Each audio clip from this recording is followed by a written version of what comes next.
Hi, so in this video I'm going to be doing a quick walkthrough of this personal password manager script that I wrote in Python.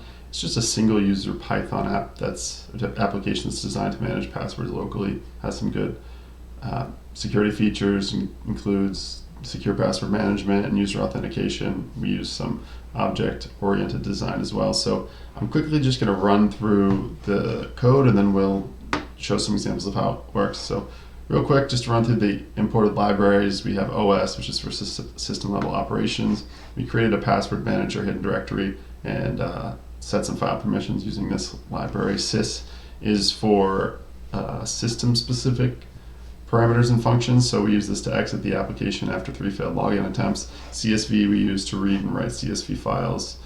We store passwords in a structured format there. Base64 is for encoding and decoding binary.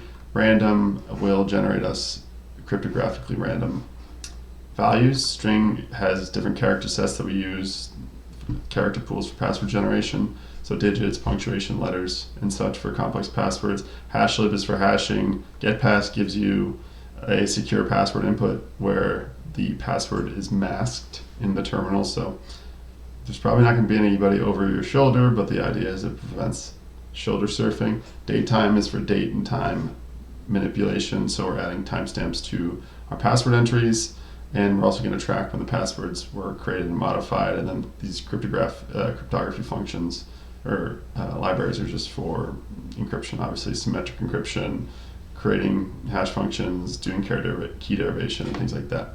So moving on to the quick configuration portion with some globals. So I set the custom username to boss. Personalize the login, you can name it whatever you want. Obviously you can name it your name. So that's just going to have to do with the welcome message. Then that can obviously be changed. Then we also have the config directory. So this just creates the path for the configuration directory. And it makes a hidden folder with that I said earlier. It's going to be stored in the user's home directory. So now we're just going to run through a few relevant classes, and then we'll drill down on different parts of the program's functionality. So first and foremost, the password encryptor class. We have this to provide encryption and decryption of the individual passwords using the master password, which will also be encrypted. So it uses password key derivation function 2, aka PBKDF2, which is an algorithm that creates a key from a password. And we're also going to be using 10,000 iterations for key stretching, and then generating unique encryption keys for each password. Moving on from there, this is a little dense, I'm going to fly through. Next, our security manager class, it manages password authentication and secure password hashing. So it allows for master password rotation, and then re-encrypts all stored passwords and helps create data integrity. So here you see generate and verify the master password, set it up, authenticate, and the like. And then lastly, moving on, we have our password manager class. So this manages the storage and retrieval of our passwords, so it can generate passwords also based on user selected password length. So it also operates as a password generator, and it has the logic to store the password. So we created, a little table format in the terminal, and that logic is contained here. So I'm going to go ahead and run the script. This is all going to be in my GitHub. You're welcome to check it out anytime you want. It's at I am Chris Quinn. So here we go. Welcome boss, enter the master password. I already set this up. My password is cookies. Don't use that password. So here you see the options: add a new password, view stored passwords, generate a random password, and edit existing password and change master password. So first let's just view the stored passwords. So you see here the account Apple, account Gmail, username Paul, username Ringo. These are the passwords. So those were the automatically generated passwords. I obviously didn't manually type those in. So let's just choose option 1 and add a new password. So 1, enter account name, whatever, Facebook,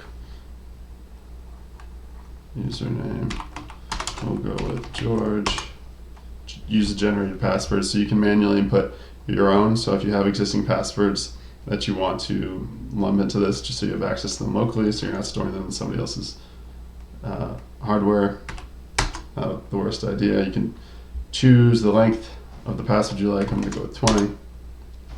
So here you can see it automatically generated this password. So this logic works both for generating a password and saving it to your password table, but also just generating standalone passwords. You can use this tool to just spit out passwords. So let's just view those stored passwords again.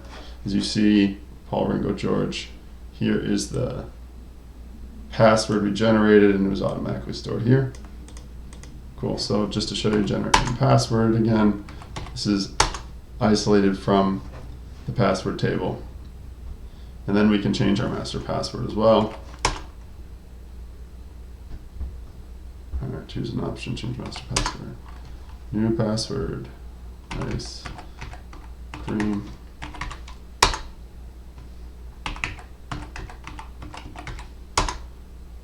Cool. Simple enough. Master password changed successfully. So I'm telling you the password that I said is ice cream just because I want to show how the password is stored in our hidden file. So I'm going to exit, and we're going to go to our home folder, and let's do this. Let's see hidden directories. Here we see our hidden password manager directory here, which I spoke about being set up earlier.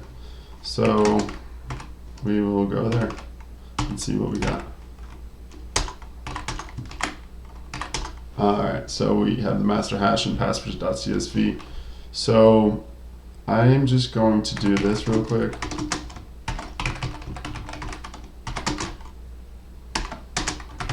So I'm just creating a hash of my existing password of ice cream, just so you can see that we are not storing our hashes in an unencrypted way. We're also salting the hashes too. So as you see, if it was just storing the hash straight up, it should match this, and it does not. Let's do the same thing with. All right, so here you can see the account name and the username are not encrypted, but the password is. So this is just a quick, simple example of creating a simple password manager from scratch in Python to be used locally while not compromising having security procedures in place. And again, this is available on my GitHub, and it works great as a password generator as well. So feel free to access that anytime. I'm Chris Quinn, and I hope this was helpful. Thanks.